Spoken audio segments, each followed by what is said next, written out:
Estamos aquí en el patio principal de la Fundación Rodríguez Acosta y bueno, tengo que agradecer que Juan Antonio me acompañe, que eres la mitad del comisariado de este proyecto Carmen, donde reside el arte, ¿no? Y bueno, pues vamos a tomar una conversación en torno a este proyecto en el que estoy muy agradecido que tanto Vicen como tú hayáis tomado el reto de que sea la primera vez que comisariáis y bueno, yo creo que a nosotros nos une esta conexión con el Carmen, ¿no? Y no sé, dispara.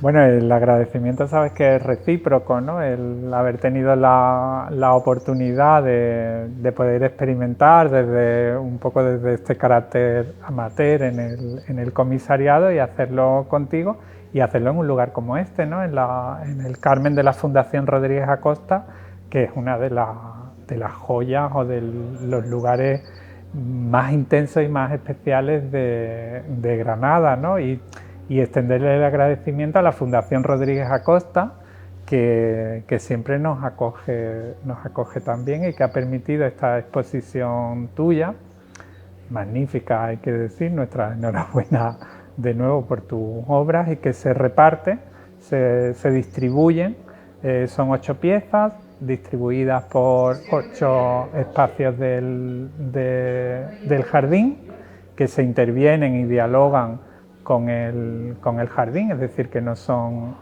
autónomas y que se podrá visitar hasta finales de mayo, ¿no? Cuéntanos algo sobre las piezas. ¿No? Vamos a empezar, si quieres, por el origen, ¿no? Venga. Esta cosa de que yo en el 2004, en el verano del 2004, se ofrecían unas becas, unas ayudas en las que yo tuve la suerte de ser uno de estos 10 seleccionados que se dividían en 2 tandas. Recuerdo que había una primera tanda que estuvo en julio y yo pertenezco a la que entramos en agosto hasta mediados de septiembre, un mes y medio. Y durante ese mes y medio, pues la verdad es que yo tengo unos recuerdos muy bonitos de ambular por todo este sitio. Vivíamos justo aquí atrás, en la casita de aquí atrás, y teníamos la suerte de poder pintar. Y yo venía un poco rebelde con el paisaje, venía de la asignatura de paisaje, en la que yo le propuse a la profesora. Era pintura de paisaje. Dije, bueno, voy a pintar, pero sin pintar, y voy a trabajar desde la escultura, el paisaje. Y venía con esa inercia, ¿no?, de generar un diálogo en torno a lo que supone la pintura y el mirar el paisaje y tener una beca de paisaje en este sitio. Y luego con lo que yo me he alimentado luego del porqué, ¿no?, que tú sabes muy bien a nivel de arquitectura, el cómo se hizo este edificio, ¿no?, que era en el fondo una escenografía para ser pintado. Y no sé, me gustaría que incluso tú dieras una pincelada sobre, ya que eres paisajista, sobre lo que supone también este espacio para Granada, ¿no?, que creo que es un regalo, ¿no? Sí, bueno, la pintura está íntimamente ligada con el concepto de paisaje, ¿no? Y de hecho, si digamos disciplinarmente, en cuanto hablamos de esa invención del paisaje, quizás los primeros inventores del paisaje y del paisajismo fueron los pintores, ¿no?, que nos enseñaron esa idea de enmarcar y de mirar y de cómo transmitir todo lo que rodea a nuestros entornos construidos, ¿no?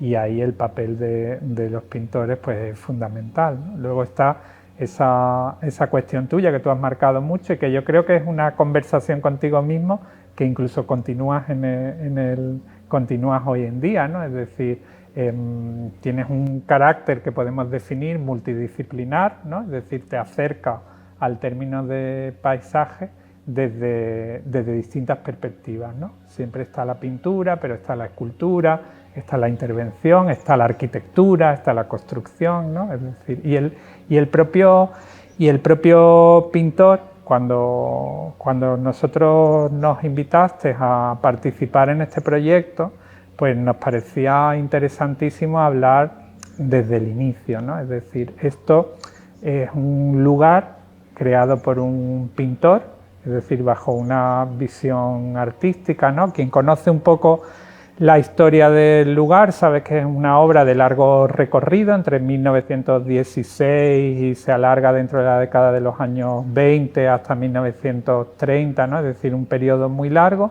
por el que pasan varios arquitectos, ¿no? Algunos locales, como Modesto Cendoya, que estaba en ese momento, bueno, local en el sentido que ya estaba de conservador de la Alhambra y que empieza a trabajar toda la transformación. Luego Isidoro Dana Sagasti, un arquitecto que en ese momento lo podríamos catalogar como un arquitecto estrella, ¿no? Es decir, ese vínculo de José María Rodríguez Acosta, el pintor que inventó todo este magnífico lugar, y que era una persona pues, que viajaba mucho, una persona muy culta, ¿no? Y una persona conectada con distintos lugares de toda la geografía nacional e internacional, ¿no? Y en ese momento llama a lo que podríamos considerar un arquitecto estrella, ¿no? Que pasa por aquí. Cada uno de los que han pasado, pues seguro que, bueno, y está estudiado, ¿no? Hay investigaciones sobre ello, van dejando una impronta o van colaborando con el propio artista, ¿no?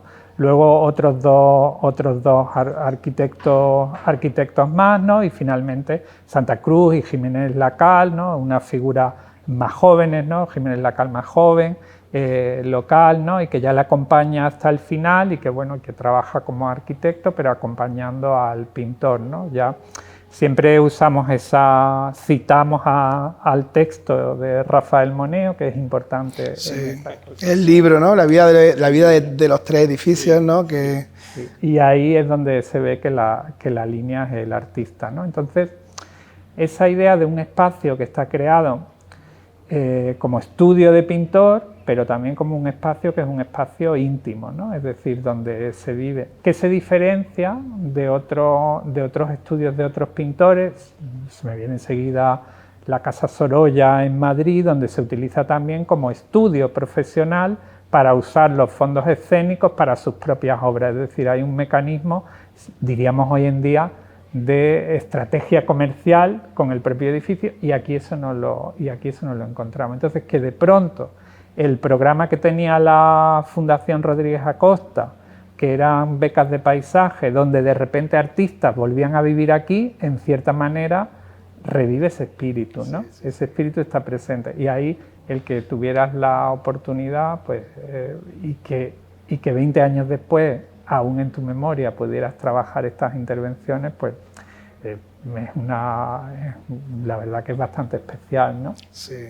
Yo tengo que reconocer que, bueno, aparte de tener la suerte de que me hayan dado la posibilidad de revivir esa experiencia, el yo hablar con mi yo de 24 años, recién licenciado, vamos, un mes justo después de licenciarme, a ver cómo está este diálogo con el yo que ahora de casualidad llevo ya 10 años viviendo en Granada, y que esa conexión entre, por ejemplo, el cuadro que yo pinté, en el que yo enaltecía la figura del caballete como arquitectura, y luego que el caballete se haya hecho físico aquí, me parece que es una oportunidad muy interesante también de yo retarme a mí mismo, y sobre todo de cómo estoy yo en relación al propio espacio, ¿no? Al propio Carmen. Las primeras obras, ¿no? Que eran obras muy inocentes, pero que sí que encerraban mucho de lo que hemos hablado, ¿no? Ahí tenemos a Javier Maderuelo, ¿no? Uno de los filósofos y teóricos del paisaje, que yo creo que en esa época además a mí me nutría mucho, y creo que alguien que aporta mucho esa mirada conceptual del paisaje. Y que, bueno, también has estado hablando de esa relación de José María Rodríguez Acosta con los arquitectos, y también lo que a él le impresionó, el cuadro de Bucklin, ¿no? De la Isla de los Muertos, y cómo esa morfología, de alguna manera, trasladar esa morfología de ese cuadro en el que hay varias interpretaciones, trasladarla a un espacio así, regalarla a la ciudad de Granada, ¿no? Que todo el mundo tiene esa visión, pues muy, muy curiosa, ¿no? Y bueno, si quieres desgranamos un poquillo, ya que hemos hablado de alguna de las piezas, sí, pues sí. No sé, podemos empezar con la Isla de los Muertos. Vamos a empezar por el final, ¿no? Venga, por el final. Para hacerlo a la inversa y quedarnos con la parte más positiva, ¿no? Vamos a empezar con la muerte y vamos a acabar con la vida, ¿no? Pues eso es bonito que esa pieza está justo en el final del recorrido del Carmen, ¿no? Y a mí me interesaba que se viese lo que hay detrás, ¿no? Cuando uno pinta un cuadro, al final está pintando una visión, ¿no? Se habla, ¿no? De ahora que estamos en ese momento de viajar a la luna, de la cara oculta de la luna. Me hacía mucha ilusión valorar qué había detrás de esa Isla de los Muertos, que hay muchas teorías, ¿no? Y filosofía en torno a qué hay ahí. Luego en sí lo que encierra ese cuadro, ¿no? Que es muy importante por todo lo que encierra de filosofía y a lo que trasciende, y plantearlo en un espacio íntimo, como es la fuente de ¿cómo es? La fuente de Sí, de Piquera, ¿no? Fuente estaríamos pequeñita. en la Parata Baja y está en ese pequeño estanque rectangular donde hay una fuente de Piquera que se le superpone una taza alta, es decir, que estamos siempre en esos espacios inventados por el pintor. Y fíjate que tú dices que empezamos por el final, pero empezamos por el principio porque por ahí fue por donde se empezó a construir el Carmen, ¿no? Que otra de las particularidades de este conjunto es que los jardines se hicieron antes o a la vez que la propia arquitectura, ¿no? Y esa confluencia entre arte, arquitectura y paisaje o jardín, ¿no? Y ahí de nuevo volvemos a esa invención tuya de romper disciplinas o cruzar disciplinas, es decir, te enfrentas ante un cuadro probablemente de los más famosos de la historia de la representación del paisaje, que en época de José María Rodríguez Acosta no lo sabemos, pero que era probable que se hubiera cruzado con él, porque fue un cuadro muy reproducido en estampas. El propio autor llegó a hacer 5 versiones del mismo, una de ellas con su hijo. Es decir, que todas tus intervenciones están llenas de muchas intrahistorias, ¿no? Y algunos investigadores siempre han lanzado la hipótesis de que quizás la propia construcción del Carmen en su vínculo con la ciudad de Granada, es decir, no debemos olvidarnos que Granada es una ciudad de miradores, de puntos de vista, de fugas, ¿no? De perspectivas desde abajo, desde arriba, ¿no? Y este gran edificio que se construye aquí, desde luego en los años 20, si pensamos que Granada se acababa donde se acababa y tenía las construcciones que tenía, tuvo que ser un gran impacto, ¿no? Y esa especie de gran maqueta, como si fuera una isla de los muertos volumétrica, ¿no? Y ahora de nuevo tú te acercas, recuerdas todas esas líneas que hay, sean que mezclan realidad, ficción, fantasía, ¿no? Y la conviertes en una pieza cerámica, escultórica, consiguiendo que entendamos la tridimensionalidad que hay implícita en el cuadro e inventando una propuesta de cuál es ese punto de fuga, y decides colocarla en un espacio que está rodeado de cipreses, flotando sobre el agua, ¿no? Entonces, todas las decisiones están entrelazadas entre sí, de hecho, cuando hacemos la visita siempre hago como esa mirada desde abajo, en la que tú miras hacia abajo, algo que está pequeño, que controla, y luego de repente miras hacia arriba y existe esa mirada en la que los cipreses son los que te controlan a ti. Y por eso también es bonito lo de intervenir en el espacio público, porque no tiene nada que ver al final con una fotografía ni con una reproducción. El vivir in situ, el mirar una maqueta y subir y ves que estás como rodeado de esos cipreses, da la sensación que está como esa matriosca, ¿no? De la que incluso también habla Juan Fran Rueda en el artículo del ABC, y que bueno. Vamos a pasar a la otra pieza, ¿no? La del estudio de pintor, ¿no? Que también hace un juego con el cortinaje que hay en el propio edificio de aquí de José María Rodríguez Acosta, que era el estudio también donde él pintaba, y que ahí el título es muy interesante, ¿no? Los títulos que lo habéis planteado vosotros prácticamente, ¿no? Cuéntanos un poquito sobre los títulos y sobre la columna, ¿no? Sí, bueno, son palabras que también son palabras compartidas entre distintos ámbitos disciplinares, porque en pintura todas están muy establecidas, pero también en arquitectura, ¿no? O también en términos de paisaje, ¿no? Y ahí estamos en una de las construcciones pues probablemente más misteriosas. Bueno, el Carmen, hay otros investigadores que hablan de toda esa relación simbólica que pueden tener los elementos, ¿no? Y este es uno de ellos, porque encontramos este pequeño templo, aunque no está cubierto, que le podemos denominar tolos o perípteros, ¿no? Que en realidad es una fuente que está en relación con el otro eje de agua, que está cubierto por una rosa, una de estas rosas pequeñas que hay aquí en el jardín, las rosas de Banks, y dentro hay una columna que está sumergida en agua, ¿no? Es decir, que de nuevo encontramos esa cosa de una arquitectura que parece que no tiene cimiento, ¿no? Está sobre el agua, ¿no? Y sobre esa columna colocas tu pieza pues en una miniatura de ti mismo, ¿no? Es decir, esos juegos de escala que tú haces, y envuelto en esas cortinas y con unas manos que te invitan a mirar. Es decir, hay juegos también como si estuvieras rompiendo los límites que existen entre la bidimensionalidad del cuadro, ¿no? Casi como si pudiéramos atravesar la propia pintura. Y con una idea de no esconder la trampa y el cartón, Sí. que eso nos gusta. Sí, esa idea del teatro, ¿no? Que aparezcan las propias pesas, ¿no? Las propias pesas, Esa mano que también fue, y el cortinaje como un recurso que se utilizó mucho en el barroco, ¿no? Sí, el cortinaje Sí. está en la historia de la pintura, ¿no? También cuando hicimos una visita guiada aquí, que están siendo los sábados, ¿no? Y que invitamos a que vengáis, pues se desvela como toda la historia de la pintura está condensada en tu obra, ¿no? Es decir, tú te alejas, pero sin embargo la llevas contigo, ¿no? Y bueno, la denominación estilo, que tiene que ver con la columna, ¿no? y los estilistas, ¿no? Que esos primeros monjes que se iban al desierto a vivir en una columna, ¿no? y que Buñuel, por ejemplo, en Simón en el desierto retrató también, ¿no? Es decir, van confluyendo muchas variables, ¿no? y teniendo un vínculo muy especial con los lugares, ¿no? Sí.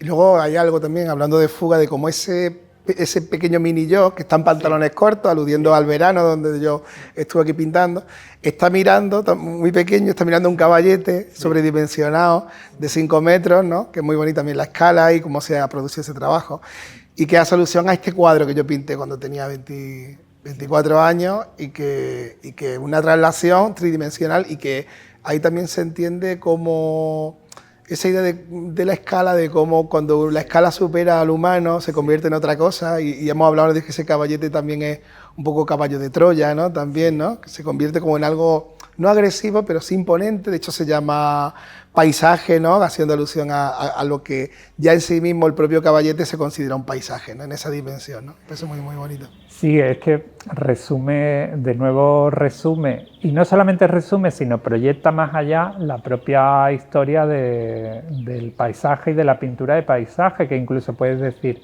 ¿cómo no ha existido esta obra antes, ¿no? Es decir, tienes que venir tú y ahí está la creatividad del artista y de Miguel Ángel, ¿no? Como decir, es tanto que voy a trabajar un caballete de paisajista, ¿no? Porque es un caballete de paisajista, escalándolo y enfrentándote como arquitecto, que eso a mí me parece interesante, y de nuevo vuelvo como a esos hilos invisibles entre el pintor original, es decir, o ese debate muchas veces como ¿quién es el arquitecto de la obra?, ¿no? Que para mí no tiene interés disciplinar, ¿no? Pero que dices tú, pues bueno, a mí me gusta la arquitectura y yo voy a trabajar y voy a escalar todo, y en realidad cuando estamos debajo tiene ese punto de caballo de Troya, un punto que podemos decir casi como un animal que puede ser agresivo, pero a la vez debajo te acoge, es decir, es una arquitectura, es decir, el caballete es una arquitectura y te enfrentas a los problemas que nos enfrentamos los arquitectos. Entonces esa disolución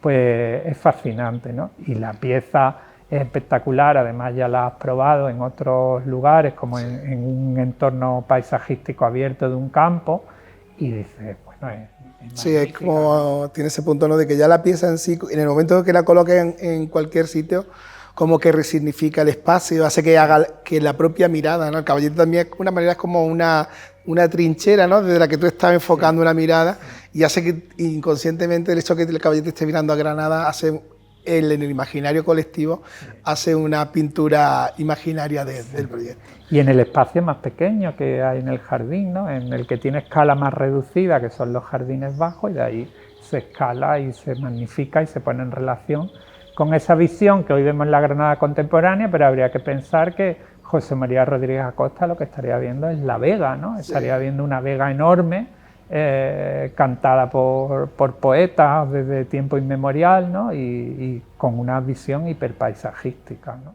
Pasado 19 de abril, que fue muy interesante, reunir a 40 pintores de Granada, súper chulo, y que eso enlaza precisamente con la primera obra que la gente ve cuando viene al Carmen, que es este homenaje al pintor, sí. Y que juega con esa idea velasquiana, ¿no? De cómo es lo que vemos en el lienzo detrás, imaginamos que nos pintan a nosotros.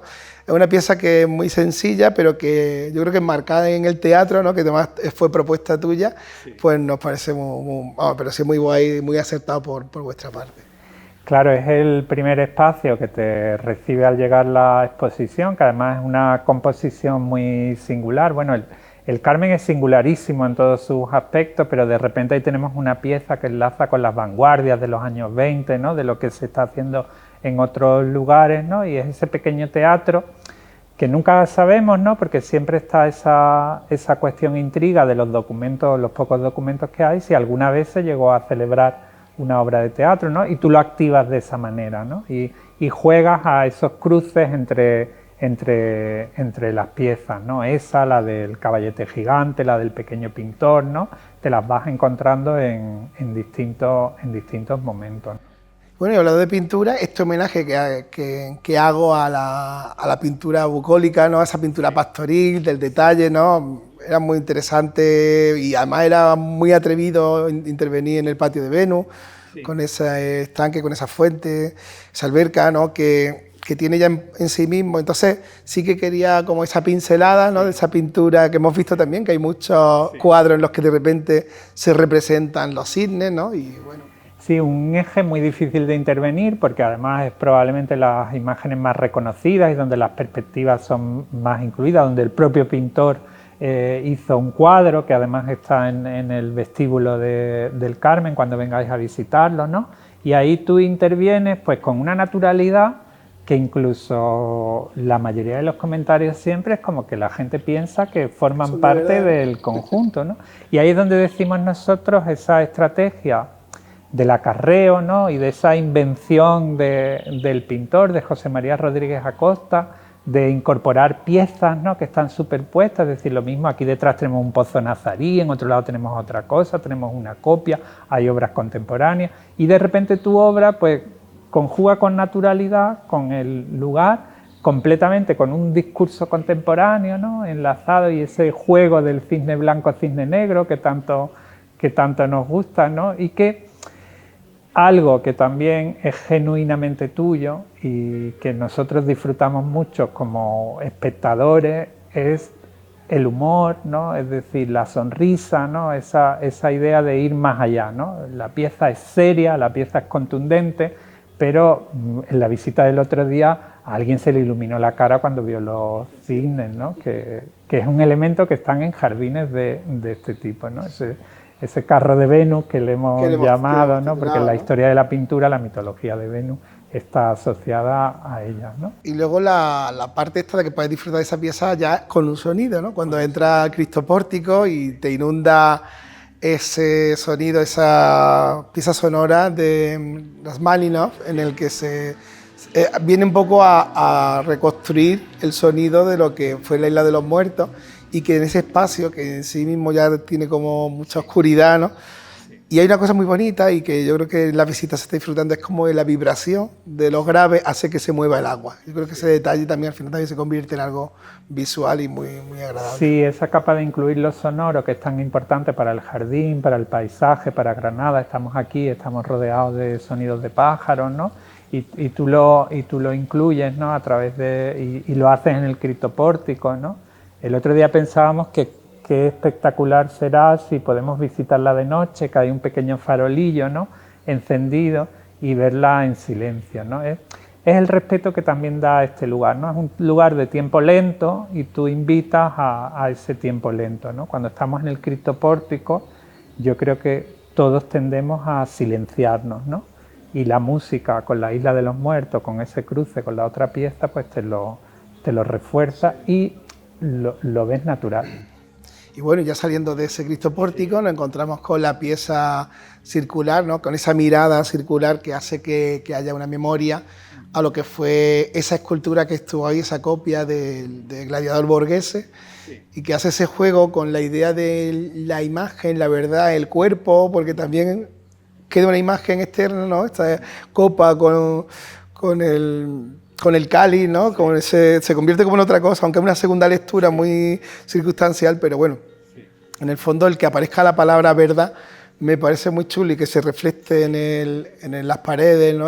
Con el sol.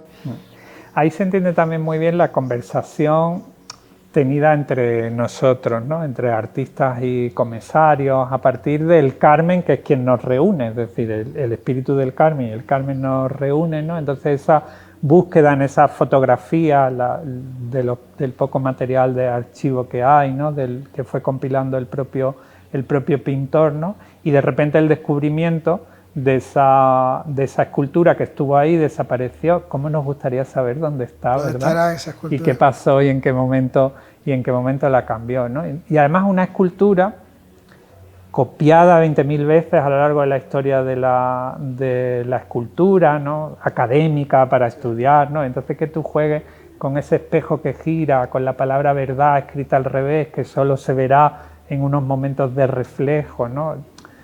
Ahí nos planteas muchas cuestiones, ¿no? Y nos hace detenernos y nos hace reflexionar sobre las cosas, incluso que lo que vemos todo es dinámico, ¿no? Es decir, incluso un lugar como este tan acabado en época de José María Rodríguez Acosta, también hay cosas que aparecieron y desaparecieron, ¿no? Sí. Sí.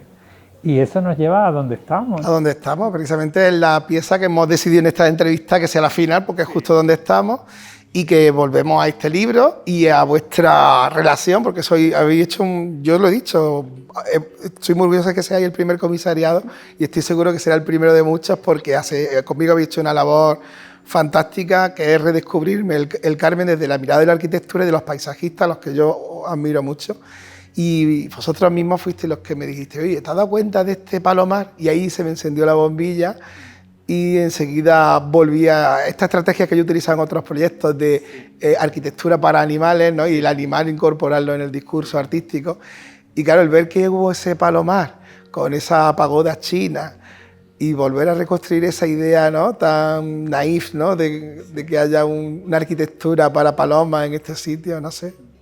Sí, es que fíjate, hasta los lugares que están muy mirados, siempre hay cuestiones en los márgenes que nos sorprenden, ¿no? Y yo creo que el Carmen de la Fundación Rodríguez Acosta es una fuente inagotable de inspiración y de trabajo, y que siempre tendrá puertas abiertas y líneas abiertas, ¿no? Entonces, esa fotografía que además vemos el fondo de perspectiva de Granada, vemos la construcción de esa pérgola que pintó Pérez Villalta, ¿no? Y que tú también hablas de ella, decía, hay 20.000 hilos, ¿no? Y fundido con una mancha de ciprés, es decir, se ve que todavía está todo en construcción, esa gran pajarera, ¿no? Y de repente nos descubre o nos lleva a ficcionar que Rodríguez Acosta era un amante de las palomas, ¿no? Y que pone esa pieza que no sabemos de dónde vendría, seguramente de un catálogo, y que es esa pequeña arquitectura. Y en ese diálogo, pues tú lo ves claro, ¿no? Tiene que ser un palomar que dialogue con ese palomar que existió, que sea el propio edificio. Fíjate qué sorpresa nos da, ¿no? Con esos trabajos de las maquetas que tú haces, de los modelos, ¿no? Trabajar con la miniatura, con lo que es grande, lo que es pequeño. Este sitio que es una maqueta, que ya lo hemos dicho, que puede parecer una maqueta desde la ciudad, ¿no? Y de repente invitar a esos pájaros que también vuelvan a residir en el Carmen, ¿no? Que vuelvan a habitar aquí, ¿no? Y que a nosotros nos lleva varias cosas, porque justamente el año pasado en los festivales hubo ese concierto aquí maravilloso en el estanque de Venus, que justamente se tocaron la pieza de los pájaros, ¿no? Entonces esos pájaros que quedaron en el aire hoy vuelven aquí, ¿no? Es decir, la verdad que ha sido una fortuna poder trabajar contigo. De nuevo, gracias, sobre todo porque tu creatividad es inagotable, ¿no? Y además no es solo esto, ¿no? A mí me gustaría también decir que se hizo una exposición previa en la Corrala de Santiago, con maquetas sobre los proyectos, con una parte sobre tus proyectos anteriores hechos aquí, que va a haber un libro, ¿no? Sí, va a haber un libro. Un libro que recopila estos 22 años, ¿no? de discurso, y que